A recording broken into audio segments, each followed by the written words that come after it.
Good morning. We're live and waiting for your help to catch criminals who commit crimes on your doorstep. Today it's all about people who go the extra mile to help others. Coming up. How low can you go? The burglar who stole charity money and attacked a family pet. He can't tell me what happened and he can't understand what happened. And the two super cops, one who found time during a marathon to collar a crook, and the other rammed off his police motorbike during a high-speed chase. You're watching Crimewatch Roadshow.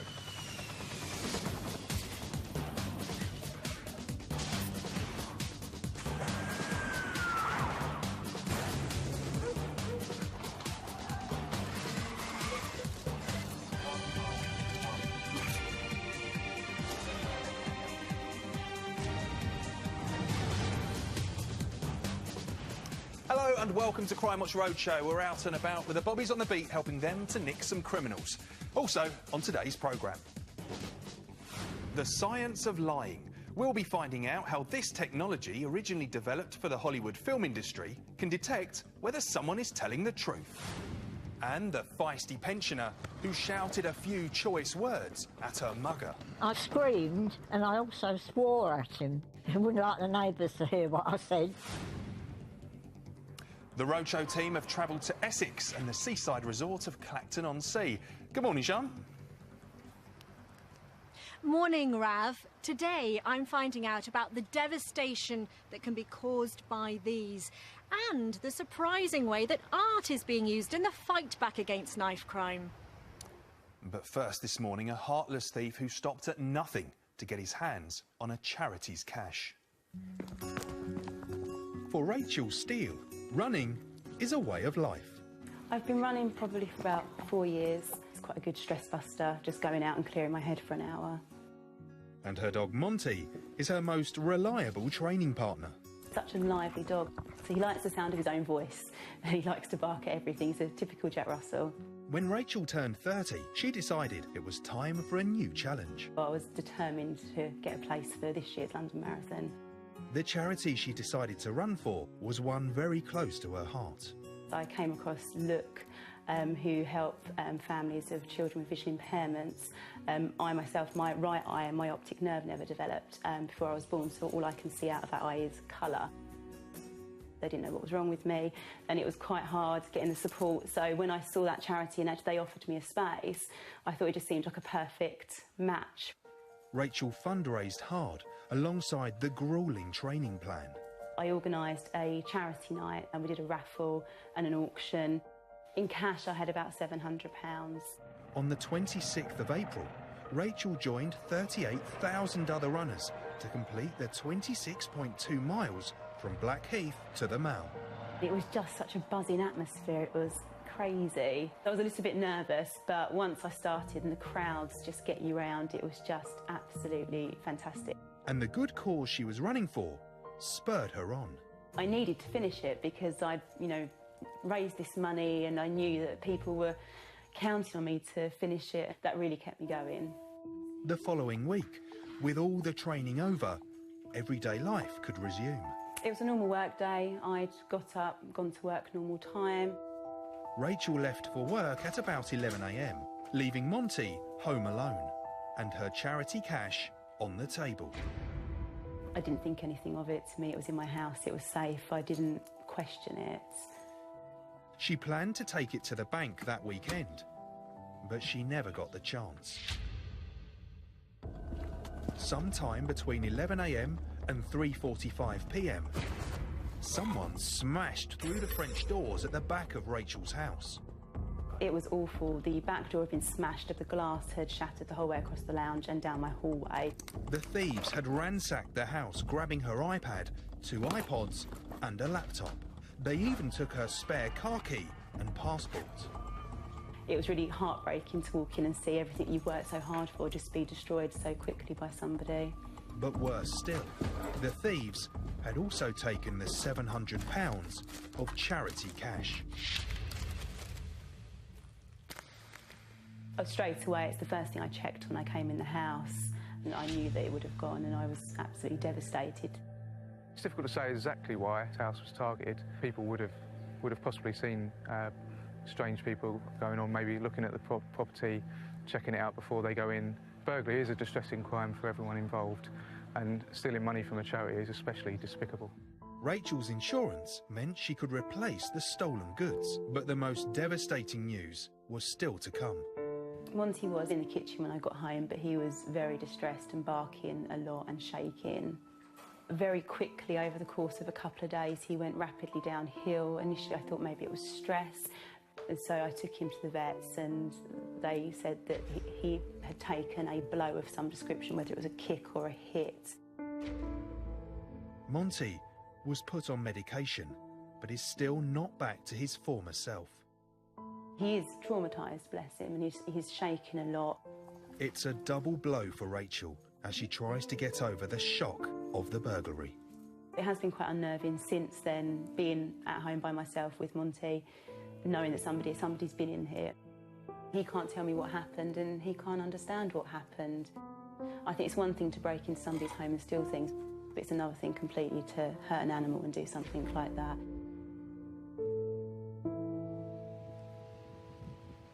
And Rachel is with me now, but sadly, Rachel, no Monty, because he's just not well enough. He's not. He's much better than he was, but he's still not 100%, unfortunately. We're really sad to hear that, because we couldn't use Monty in the reconstruction. We had to use a stand-in from the local Dogs Trust, because obviously at that time he was in a bad way, because obviously he'd been injured in this. He had, on the day of the reconstruction, he was in the vets, so he was far too unwell. But as I say, he is much better now than he was. Well, that's good news. We do wish him a speedy recovery. Thank Obviously, you. You'd worked so hard for this £700 and you just couldn't hand it over. No, I couldn't. The £700 was taken from my house, but luckily, with the power of social media, I managed to raise more than that, and it was in excess of £1,200 that I managed to get back on my Just Giving page following the burglary. That is brilliant. So some positive news there, and also positive news on the fact that Patch, our stand-in dog from the reconstruction, has found a new home, so that's all good. Well, let's go and talk to another marathon fan now, because it's a fantastic morning for jogging along the beach, guys. Alex, tell me what happened when you went to take part in a marathon in New York. Well, we were out there as part of Jack's Pack, which is raising money for Jack.org, which is raising money for rare children's cancer, which is neuroblastoma. And we go out there to do a number of fundraising involving a plane pool, half marathon and a 5K. So you were running in this marathon, and then what happened? About 10 miles into the run, just casually pacing through, and I noticed someone coming running across the field, so I thought, that's not quite right. And I noticed two NYPD officers giving chase. And I think it just instinct kicked in. I decided to get involved, give chase, and rugby tackled him to the ground. Amazing. I mean, Carl, you were there as well. Did you know what was going on? Not at all. I completed a lap, and so I got off the 10-mile mark, and everyone's talking about how he's run after some suspect, apprehended them on behalf of the NYPD. Well, and you didn't even raise a sweat, I guess, in all of this? Well, a little bit of a sweat. Give me a chance for a breather. OK, amazing story there. And it really shows that wherever they are in the world, they're never off duty, are they, Rav? Absolutely, good work. Next up, the science of lying. Dr. Sophie van der Zee from Cambridge University's computer lab is on the front line of lie detecting technology, using a piece of kit developed for the Hollywood film industry. Now, good morning, Sophie. The traditional type of lie detector that we might have seen on films or TV is the polygraph. It's been around for about 80 years or so. So what's different about this new technology? So the polygraph measures sort of a physiological stress response in the body. You can measure that through blood rates, blood pressure, heart rate, respiration. And it's sort of based on the idea that liars have a different emotional response than truth-tellers do, but not every liar does. And sometimes truth-tellers actually experience a lot of stress as well. OK, so what does your suit do that's different? So our suit measures body movements, and those body movements are not caused by stress and anxiety, which means it protects sort of the innocent people. OK, we can actually see the suit now. This is one of our staff members, Johnny, who's in the suit there, moving around. So how does it actually work? There are 17 inertial sensors on the body. That's the small orange boxes. And it sort of sends data through our laptop. And from that data, we can create a 3D image, as you can see on the computer screen at the moment, the skeleton man. And we sort of measure pose at a specific time frame, and then we compare the pose against the next time frame, and that way we can get a full body movement measure, and then we compare the truths with the lies. And that's what's the information that you analyse. Yes. OK, sounds interesting. Now, obviously, I had to have a go, didn't I? So yesterday, you helped me put the suit on. Here we go. You can see me getting suited up. That's me sitting down, and you interview me. Yes. And now you said that I had to have 2 different stories. One was going to be the truth, one was going to be a lie. The first, you're asking me about what I did the night before, so I was telling you I was watching a film in the hotel. The second story, you asked me about what food I had that day, and I told you I had bananas, I had yoghurt, and that's it. Now, from those 2 stories, did you get any indication from my body movements in that suit as to which one might be the truth and which one might be a lie? So first of all, you don't move that much in general.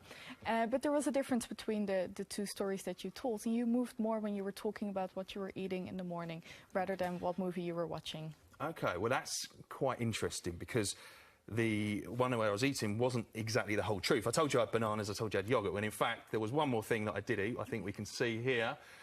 This is me sneaking into the next dressing room and stealing their grapes. Yeah, master criminal, I know. Perfect. So yeah, your information actually got that. It's pretty spot on because that's the truth. But on a serious note, there are obviously some good uses that this technology could be used for. And tell us who you've been speaking to. Yeah, so we've been so far testing it in the lab, and we're still developing everything. But we are in contact with our local police about starting to test this on sex offenders who have an interview to see if they can go on parole or not. So hopefully we can start testing it in practice very soon. Really serious and genuine use for it as well. So it sounds fascinating. It really is a fascinating bit of kit. So thank you for joining us, Sophie. And of course, thank you, Johnny, even though I think you are having far too much fun. So we better move on. Still to come on today's programme. Here we go. The hunt for a paedophile. Police reveal the tactics being used by a man targeting boys in Clacton. I thought he was just a normal person. He just wanted directions, you know. I just tried to help him. And we'll be on the front line with officers as they battle to keep Essex seaside towns drug-free. We found what we believe to be a dealer's stash here, probably crack cocaine, possibly even heroin. As we saw earlier, being in the police means you have to be ready for anything. And no one knows that better than the motorbike cop in our next film. The Dartford crossing is one of the busiest crossings in the United Kingdom. With an average daily use of 130,000 vehicles, policing it can be tough, as PC Paul Hills knows only too well. Day to day, we don't know what we were going to get. Could end up dealing with a crash involving a family, just trying to get home from an airport, or you could end up dealing with stolen vehicles and dealing with suspects from all manner of offences. Today, PC Hills is part of a team on a road operation targeting dangerous and illegal vehicles. With so much traffic, being on a bike makes all the difference. Motorbikes are very important to us here on this sort of operation. They've got the speed and the ability to manoeuvre through the traffic, because we do get heavy traffic down here on the A13 and the M25, and they effectively feed the site with offenders or vehicles of interest to be dealt with by the officers on the ground. A car that's travelling without valid insurance catches the team's attention. The driver of this car cooperated fully with the police officer's request, and his car was towed away. But some criminals will stop at nothing to avoid being caught. In January this year, PC Hills was on the A13 when a BMW joined the carriageway. Saw a vehicle into the A13 at excess speed, in a 50-mile-an-hour limit. I followed it for well over a mile, reaching speeds of up to 130 miles an hour. The car moved into the inside lane and PC Hills pulled in front, indicating to the driver to follow him. But the BMW soon began to get worryingly close to the rear of his motorbike. When I tried to brake and slow down, the pushing just kept coming from behind me.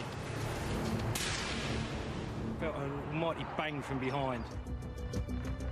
The bike was pushed for 30 metres by the car. I can't say the words I used at the time inside my helmet, but I was screaming. The driver tried to run PC Hills over again before making his escape. But he didn't get far. After crashing into a wall, he made a run for it, but was quickly apprehended. It subsequently transpires that the vehicle was stolen on false plates and the driver was unlicensed and uninsured. 18-year-old Martin Galbraith admitted attempted grievous bodily harm with intent and was jailed for 6 years. PC Hills suffered back injuries and had to have extensive rehab. It's not something you routinely plan for, and the phone call to my wife was the worst call I've ever made, I think.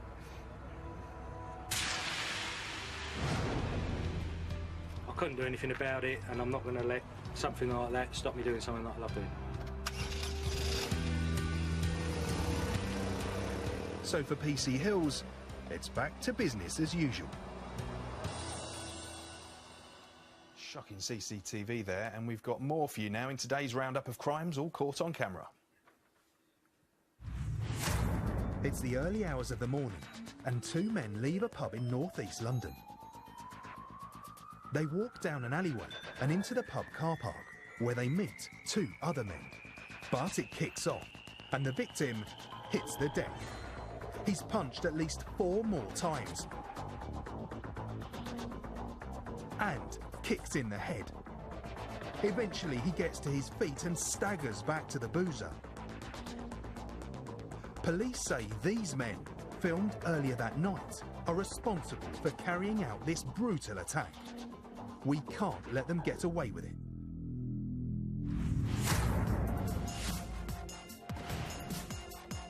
It's past closing time, but that doesn't matter to these late-night shoppers. They smash their way into an Eastleigh shop and begin stuffing cigarettes into large building supply bags. One guy's feeling lucky and helps himself to scratch cards. But the free-for-all ends when the alarm goes off and the lights come on. Outside, the 5 men jump on motorbikes, dropping one of the bags in their haste. That's found by the shop owner, who's still in his dressing gown. In all, 865 quid's worth of cigarettes were stolen. Think you know any of these biker bandits, especially the one in the middle? Then get on the phone.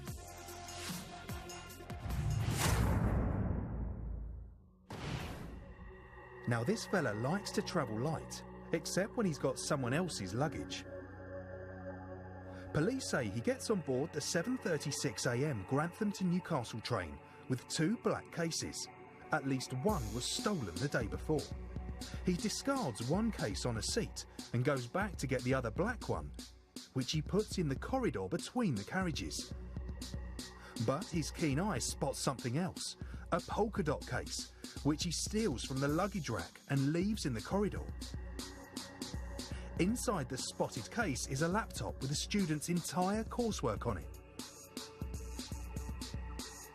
At 9:15 he gets off at Durham and walks to the city centre bus station. At 11:30 he catches the number 49A bus with 1 black and 1 spotty case in tow. He must feel pretty chuffed with himself because he gives the camera a toothy grin. 5 minutes later he gets off at Neville's Cross, west of Durham. Come on, let's wipe that smile off his face. If you recognise any of these, make sure you pick up the phone. You can call us on 08000 468 999. Remember, calls are free from most landlines. Some network and mobile operators will charge for these calls.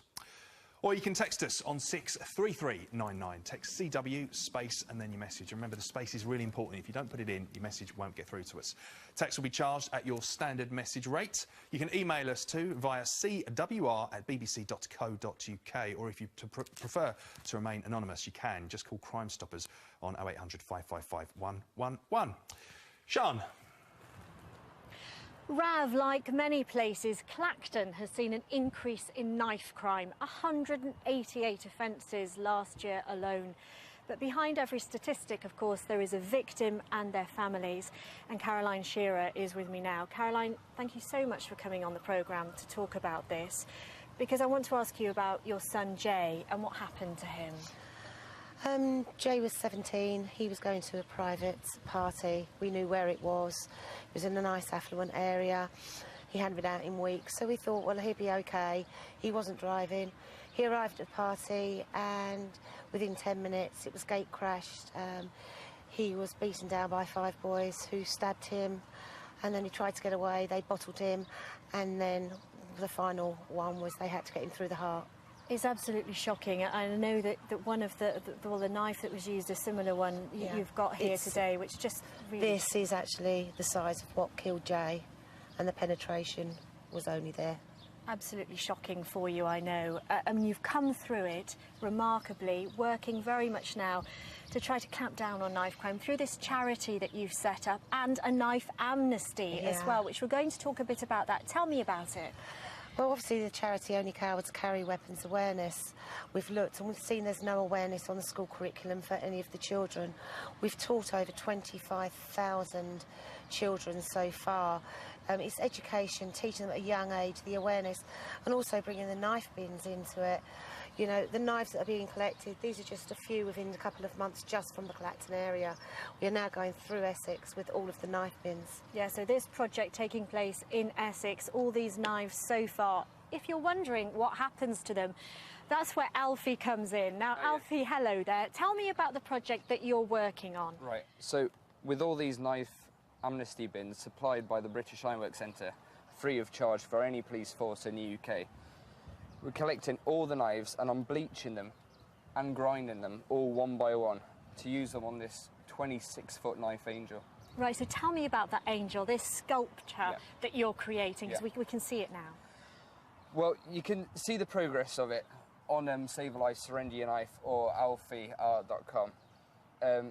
It's going to be a giant 26-foot knife angel with all the knives welded side by side with all the handles on, so you got all the different contrast, with real hands, face and feet, with 2 massive wings coming down. Amazing project. And Caroline, just to finish with you, you are launching more bins today. Absolutely. 2 for Chelmsford, 1 for Braintree, 1 for Attlesford, and we just encourage everybody dispose of your knives. They are potential weapons.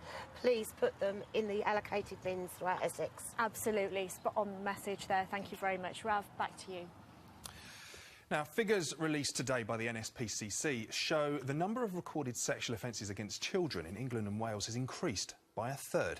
It's a shocking statistic, and now police in Essex need your help to catch a serial sex attacker in Clacton who's targeting boys. Clacton-on-Sea, a classic destination for holidaymakers. But having seaside attractions on the doorstep wasn't enough of a temptation to get teenager Dan out of the house. We have anonymised the victims of this crime to protect their identity. It was a nice sunny day out, so I said, come on, it will do you good to get out with your friends and you'll enjoy the film. I didn't really want to go because I wasn't really in the mood. I gave him some money and off he went and watched him walk up the road. Friends had planned to go to a matinee to celebrate a birthday. The cinema was less than a 10-minute walk away. I said to him, what time are you back? He said, film starts at 4. I think he said 4. He'd be back at 6, but he'd let me know. Ring me or text me when he's on his way back. After the film, the teenager's walk home was in the opposite direction to his friends. I think I texted my mum to say I was on my way home. She said okay. I text back, good, I'm just dishing up dinner. Good timing.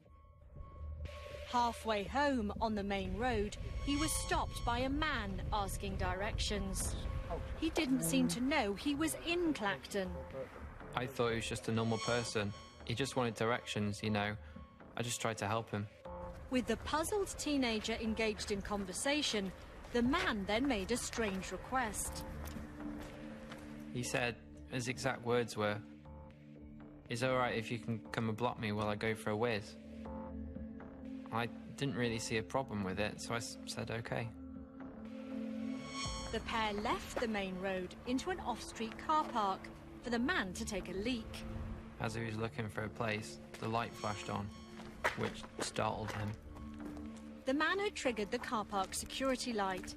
It forced him to look for another spot to pee. Further down the side street, he found a secluded bush. As he was telling me to come closer, and I was, like, disagreeing. The man turned round and exposed himself. I was obviously disgusted. I mean, it was so unexpected. But the ordeal wasn't over yet. The man insisted he'd found a better spot down a dark lane across the road. Fearing what would happen if he refused, the teenager reluctantly followed him. In my head, I was just trying to figure out ways to get out. We both crossed the road at the same time. To keep my distance, I blocked us off between a car. As the man turned his back to walk into the alley, the boy saw his chance and ran away. It took a moment for his attacker to realise he was alone, and then he too fled. As he runs across the road, there is quite heavy traffic, and you can see on the CCTV that he is nearly hit by a car as he runs across the road. He's clearly panicked. For me, I'd urge that if you were driving in Clacton on the 18th of October to St Joseph Road and you recall someone running out in front of you, to contact us. Dan ran the rest of the way home. He fell through the front door in a panic. He was out of breath. I was a bit shaky, and they wondered what was the matter. And he put his hand up as if to say, like, stop, give me a minute. And that's when I told him. Knowing something was wrong, I was quite panicked, and he said one word, paedophile, and I jumped up out of my seat, really shocked, just shocked, horrified. I was so angry. This ordeal was just one of about 20 similar incidents Essex police are linking to the same man, and suspect there may be many more. I'm sure there'll be other boys out there that this man has approached, may have said something that seems silly, or am I in Colchester, knowing that he was in Clacton, may have asked him to shield him while he went go for a whiz and used that word. And if you have been approached by this male and you haven't come forward, then please do, because you may hold that piece of information that we need. The teenager's mother blames herself for what happened to her son. I felt guilty as a parent because I was the one that encouraged him to go out. If I hadn't done that, this wouldn't have happened. And DI Leighton Hammett, who's leading this investigation, is with me now. Unfortunately, not an isolated incident, this one. No, that's correct. We've got 23 linked incidents that we're investigating, and most of them seem to appear between August and October, and obviously August is now approaching us. Absolutely. The first time, though, on Crimewatch Roadshow now today, you're able to give us some more information, aren't you? I am. I'd like to release the MO, the method in which this person operates. They're quite detailed in what they do. They approach young men, ask them a question. It would appear stupid, like, am I in Colchester, knowing that they're in Clacton? They will then ask them to shield them while they go to the toilet. And when they're doing that, they use the word whiz quite a lot. Now, it's very worrying, these series of offences. I know you've put a lot of work into this, haven't you? What have you been able to do and find out? Well, we've used a lot of agencies to help us here, and one of them is a geographic analysis, and what that's told us is the offenders offending is in a quite tight area of about a mile squared from St Joseph Road in Clacton. So we've got that map that shows that particular area, and also the description of the man that you are particularly looking for, that you have been able to build up. You've got an EFIT, haven't you? We have, yeah. The descriptions are quite similar across the victims, and he's described between 6 and 6'2" tall, stocky build with a broad London accent, white male, and it's been described with spots or potting to his face. OK. The worrying thing is, though, of course, there could be more victims. There could be. I'm sure there would have been people out there that have been approached by this male and have disregarded what you've said and carried on their journey. But they may hold vital information, so it's really key that if you feel you've been approached by this male in the method that I've described, please come forward. Absolutely, and if you can help with this one, please do get in touch. And if you've been a victim of crime, you can go to our website and there'll be links to other organisations that can help you. Now it's time to have a look at today's wanted faces, and police forces around the country are asking for your help to find these men. Take a look at today's first face, Richard Mason. He was jailed in 2009 after police found more than 100 grand's worth of Class A and B drugs at his home. He was released early from a 6-year sentence, but he didn't keep to the terms of his licence and has been on the run for the last year. Look out for him in the London and Skipton areas. He's a distinctive-looking fella with very long hair and crooked, irregular teeth. Police in North Wales need your help to find this man. This is Raj Viswanathan. They're looking to question him after a fraud which left one victim bankrupt and another needing to sell his home. He goes by an exotic series of alternative names, including Alexandre de Beaumont, David Waterman and Rajiv. He's got a London accent and links to North Wales, London and Manchester. And next up is this man. This is Sahil Raja. The Met Police want to find him for questioning after officers found Class A and B drugs, a baseball bat, a knife and a large amount of cash in a car. Raja has been wanted since September. He has links to the Ilford and Stratford areas of East London and speaks with a London accent. And last up for today anyway is Oliver Hargreaves. Police in Lincolnshire are keen to speak to him after 2 house burglaries. Hargreaves is a tall guy with a large muscular build and has tribal tattoos on his right arm and shoulder. He's from the Snaith area of Yorkshire, but also has links to Leeds, Selby, Humberside and Lincolnshire. So, if you know where any of this lot are, make sure you pick up the phone. Call now on the usual number 08000 468 999 or text us 63399. Of course, you can email us to the address cwr@bbc.co.uk. Now, Clacton has long been a magnet for day trippers wanting to escape the city. But not everyone who visits does so with good intentions. Essex's proximity to London makes it a magnet for drug dealers who want to expand their territory. The county's police force are determined to stem the flow and have launched Operation Saturn. Today, uniformed and plain-clothed officers are being briefed on a raid.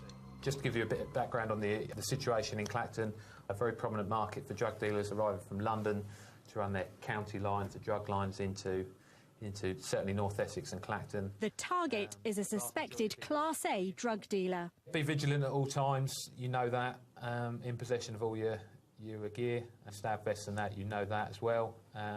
All persons to be secured, and as I say, handcuffing is justified.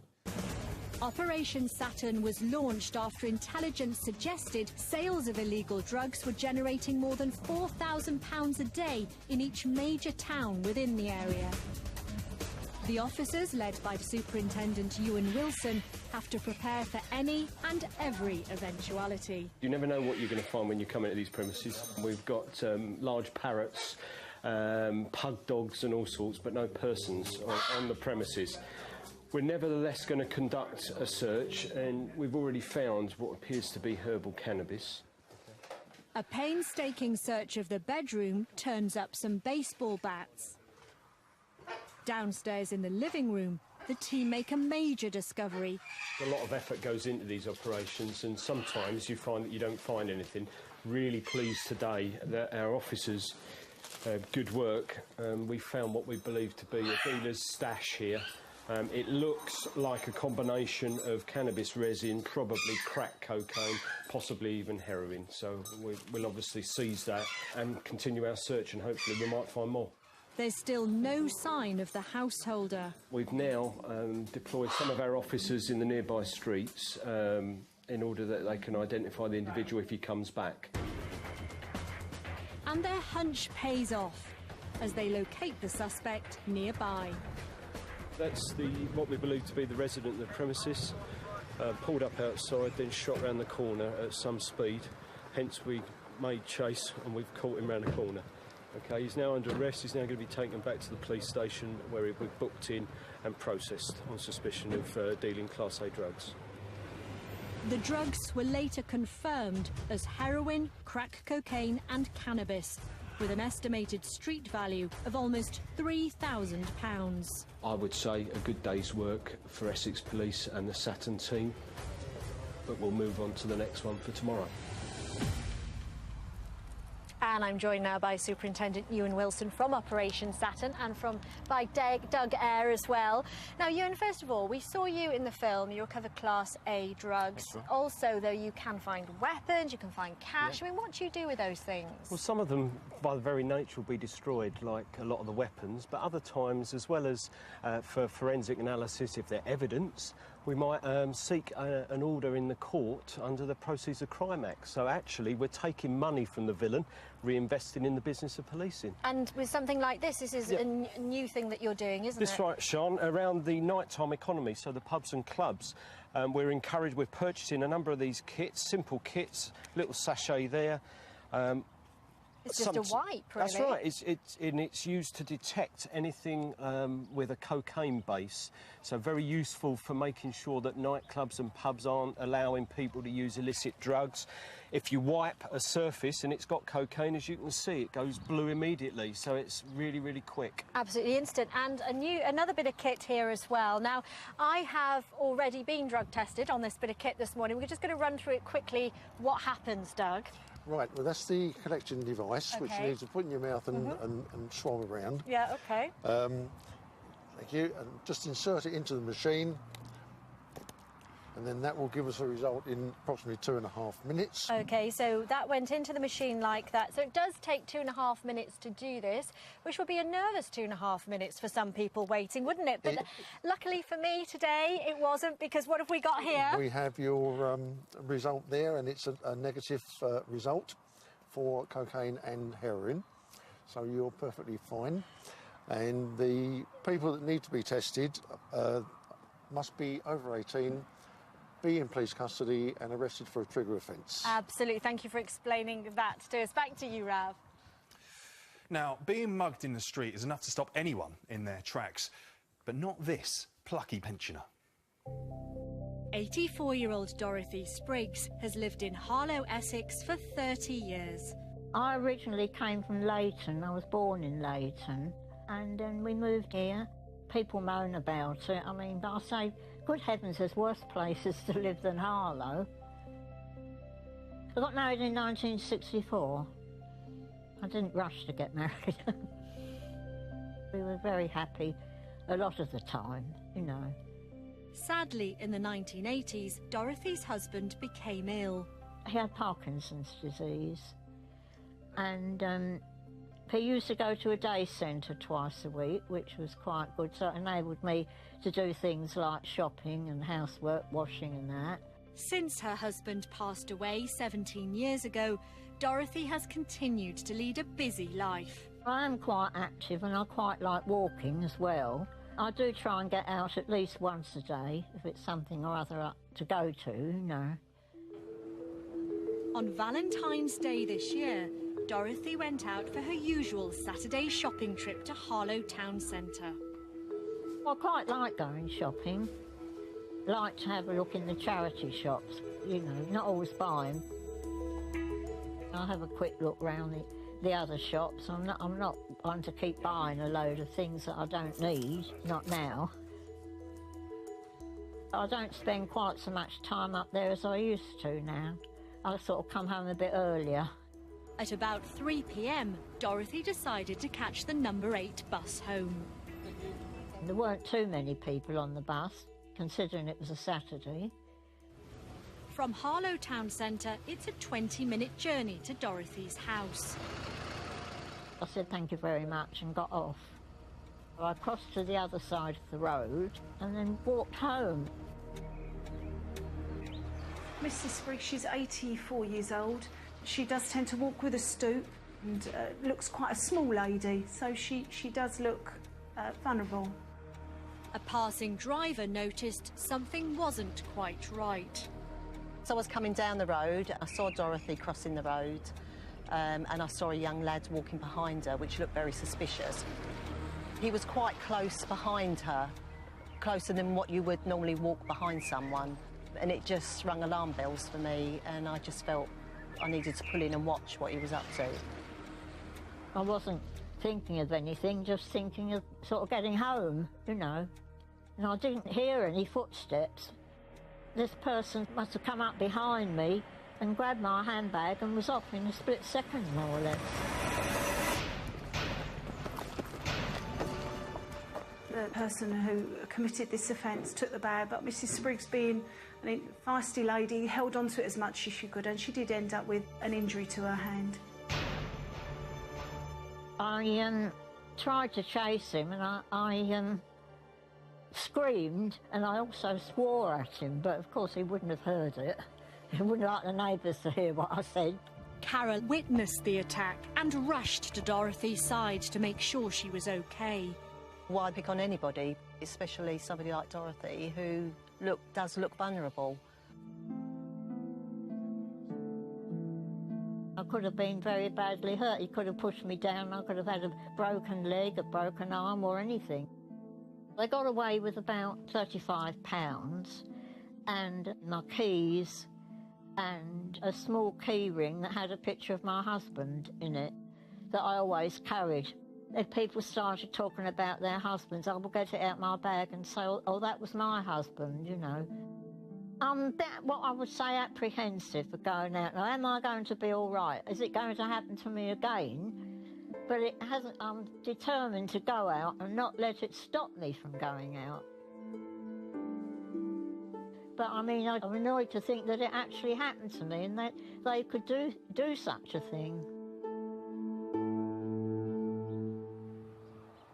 And you can't fail to be touched by Dorothy's story. DC Laura Cuthbert joins me now. Now, Laura, we've got some CCTV footage now to show something new, haven't we? The getaway here. Yes, we have. The witnesses described the vehicle as a black 1 Series BMW. Now we see the CCTV footage. You can see it's got very distinctive 5-spoke alloy wheels.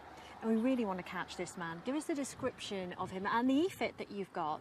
Yes, witnesses have come forward and the description is a young male, white male, 15 to 18 years old, dark hair. He was wearing a hoodie, but they did get some facial picture from him. Absolutely. Well, let's hope that somebody recognises him, because not only was money taken, but also something of great sentimental value to Dorothy. Yes, that's right. Dorothy didn't have any children. It was just her and her husband.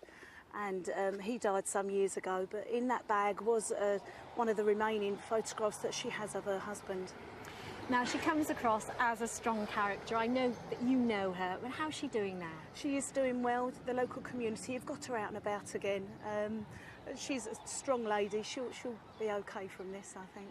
That is absolutely fantastic news. And actually, I do know that Dorothy is watching the show this morning. So from all of us on the Crimewatch Roadshow team, Dorothy, we are sending you our very best wishes.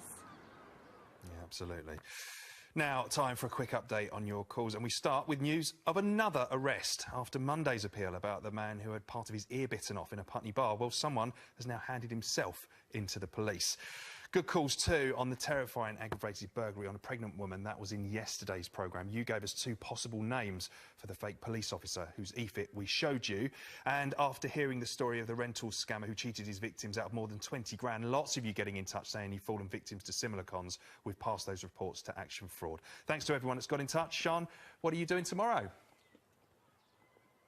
Well, Rav, I will be back in the capital tomorrow in London's Docklands, which is playing host to one of the biggest security shows in Europe. So I'm going to be shown some of the cutting-edge technology that can help keep us all safe. It's very James Bond. Thank you, Sean. For more details on today's crimes, head to the website. Finally, we'll leave you with another look at the wanted faces, because somebody out there knows where these people are. If you're that person, then call us. Thank you for watching. Until tomorrow, do take care. Bye-bye.